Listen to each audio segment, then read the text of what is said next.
I'm 95 years old. I've buried my parents, my wife, my brother, and most of the men I used to call friends. From this vantage point, this high, cold ridge of near century, I can see the map of a life with terrifying clarity.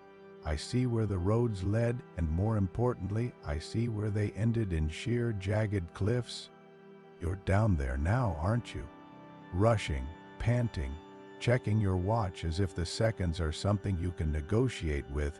You think you're building a kingdom, but from where I'm sitting, most of you are just digging a very elaborate hole.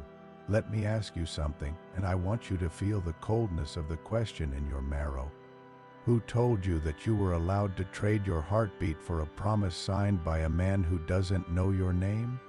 When did you decide that later was a guaranteed country you had a visa to visit?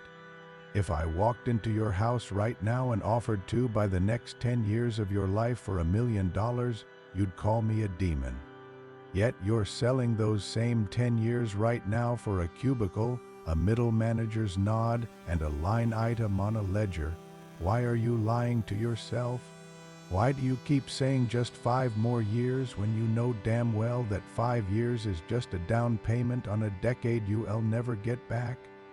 Do you actually think the version of you that survives to 65 is going to be the same person who had the dreams you are currently suffocating? August 12, 1984. The air in the office tasted like ozone and stale coffee.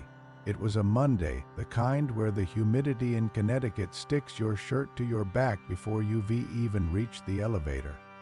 I remember the sound of the fluorescent lights, that low, rhythmic hum that sounds like a life being drained away in real time. I was 32. I sat at a desk made of imitation wood, staring at a stack of invoices that felt like a mountain of dead leaves. I remember looking at my hands. They were steady then, strong, and thinking, I hate this. I hate the way this carpet smells like industrial cleaner. I hate the way my boss, Miller, whistles through his teeth when he's annoyed. I had a plan to leave. I wanted to move west, maybe try my hand at the timber business or something that required the sun on my neck. But then I looked at the manual, the golden handshake. If I stayed until I was 62, the pension was a fortress. It was safety. It was a sensible future. I told myself I'll just do 10 more years, get the vesting right, then I'll go. I looked across the aisle at Arthur. Arthur was 54 then. He had a specific trait. He carried a small silver wrench on his keychain. Every time he got stressed, he'd pull it out and thumb the metal until it shone. He told me, I'm getting there, kid. Just a few more years, and then I'm pulling the '67 Mustang out of the garage. I'm going to restore it from the frame up. She's been under a tarp since '72, just waiting for me. Arthur looked like a man who was holding his breath. His skin had a gray, translucent quality, like parchment that had been kept in a drawer too long. He was the most disciplined man I knew. He never missed a day. He never complained. He was the perfect soldier for a company that didn't love him back. I thought I was being smart. I thought Arthur was a mentor in patience. I believed that by paying my dues, I was buying a ticket to a grand finale. I viewed my current misery as a necessary currency. The reality was far more devastating. I wasn't paying for a future. I was subsidizing a coffin. I was suffering from the inheritance delusion, the absolute unwavering lie that the me of 30 years from now would somehow be rewarded for the me of today being miserable. I stayed. I watched the seasons change through a window that didn't open. I watched my children grow up in the periphery of my vision because I was always securing their future. I became an addict to the waiting room. I convinced myself that life hadn't started yet, that this was just the lobby and the real show was about to begin. I was wrong. The lobby was the show, and the doors were locking from the outside. I stayed. 10 years became 20. 20 became 30.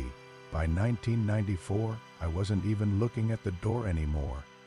I had become part of the furniture, as much a fixture as the water cooler or the humming Xerox machine. My just 10 more years had mutated into a permanent state of being. This is how the rot works. It doesn't happen in a single dramatic explosion of failure. It's a slow, quiet erosion of the soul. You think you're holding on to a career, but you're actually just holding on to a ghost. By 2004, the air in that building felt like it had been recycled since the Nixon administration. I could tell you the exact temperature of the lobby on a Tuesday in November: 68 degrees, always, and the exact sound of the elevator cables straining as they hauled another load of ghosts up to the 12th floor. Then came the calculation, the one that still wakes me up at 3 a.m., staring at the ceiling of this nursing home. Arthur and I sat in the break room on his final day, Friday, May 14, 2024. He was 65. He looked like a piece of driftwood, bleached, fragile, and worn smooth by decades of waves. He held that silver wrench one last time and whispered, "Monday." On Monday, I pull the tarp off the Mustang. I did the math later with a shaking hand and a blunt pencil. Arthur had worked at that firm for 40 years. That is 14,600 days. 14,600 mornings of waking up to an alarm he hated. 14,600 commutes through the gray slush of winter and the suffocating heat of summer. 14,600 days of trading his literal eyesight to spreadsheets and his posture to a chair that cost the company $80. He retired on a Friday. He spent Saturday and Sunday sleeping, exhausted by the sheer weight of finally being free. On Monday, he walked into his garage, smelled the oil and the old rubber of those dry, rotted tires, and felt a pain in his chest that no pension could fix. Arthur died the following Tuesday. He traded 14,600 days for 11 days of freedom. He traded his youth, his back, his eyes, and his spirit for a retirement that didn't even last as long as a standard vacation. The '67 Mustang is still in that garage. I went to the estate sale. I saw it. The dust on the tarp was an inch thick, and the silver wrench was sitting on the workbench, right where he'd dropped it. I realized then that I had fallen into the same trap, but mine was worse because I was still breathing. I had stayed for the same 14,600 days. I had told myself the same lie, that the future was a bank account I could draw from. But time isn't a currency you can save. It's a candle that's burning at both ends while you're busy arguing about the price of wax. I looked at my own life and saw the pattern repeating like a skipped record. I told myself I'd take my wife Martha to the Amalfi Coast after the 1992 merger, then after the 1998 reorganization, then after the 2005 retirement package, after, then Martha's heart gave out in 2012. There was no after. There was only the during, and I had spent the during staring at a ledger. I realized that if I had called her just once a week during those 40 years to say something real, not what's for dinner, but something real, we would have had 20-80 meaningful conversations. I checked my phone records and my memories. I made maybe 40. I lost 20-40 chances to know the woman I slept next to for half a century. I was so busy securing her future that I completely missed her present. You think you're different. You think you're optimizing, but you're just a victim of your own biology. You're overvaluing a tomorrow that doesn't exist because it's easier than facing the terrifying reality of a today that is slipping through your fingers like dry sand. You're suffering from a sickness where you value a $5 coupon today over $1 million experience 10 years from now, yet you'll throw away your entire life for a retirement check that you'll be too tired, too sick, or too dead to ever cash. The Mustang is still in the garage, kid, and you're still sitting in the driver's seat of a car that's up on blocks, revving the engine and wondering why the scenery isn't changing. Stop the video. Seriously, stop it. I want you to look at your hands, turn them over, look at the lines in your palms, the way your skin moves over your knuckles. Those hands are aging in real time. Every second you spend listening to me is a second those hands move closer to the stillness of a casket. You are dying right now as you read this. Cells are failing, telomeres are shortening, and the sand is screaming through the neck of the hourglass.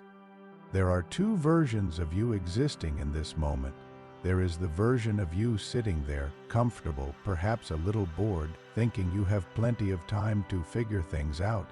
And then there is the version of me, the 95-year-old version of you.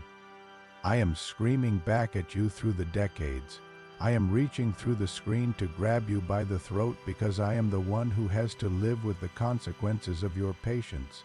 I am the one sitting in the quiet room with the smell of antiseptic and the memory of a Mustang I never drove and a wife I never truly spoke to. I am the ghost of your future, and I am telling you that your security is a hallucination.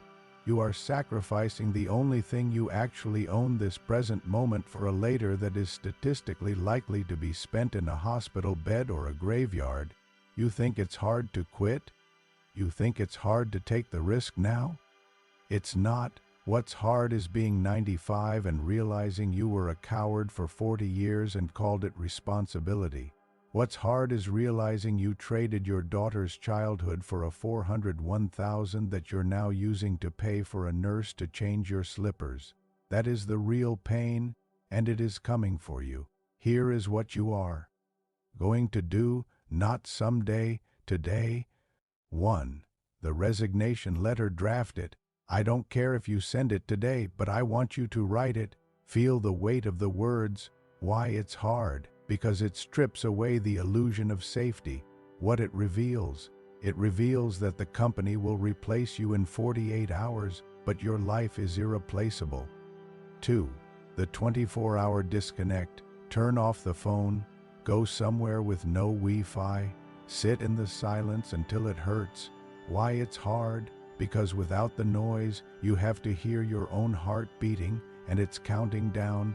What it reveals exactly how much of your busyness is just a distraction from the fact that you're unhappy.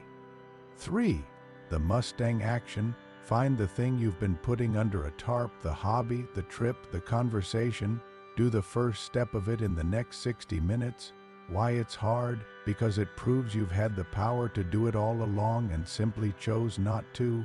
What it reveals the magnitude of the time you've already wasted.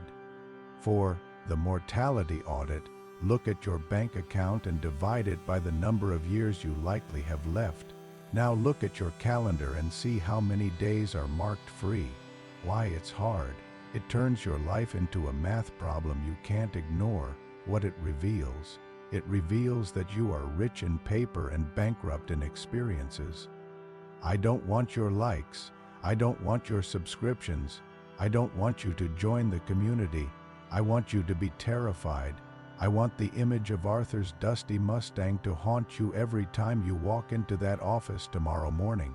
I want you to realize that the person you are waiting to become is already dead because you haven't given them a chance to live. The door is open. It's been open for 40 years. Get out now before the tarp becomes your shroud.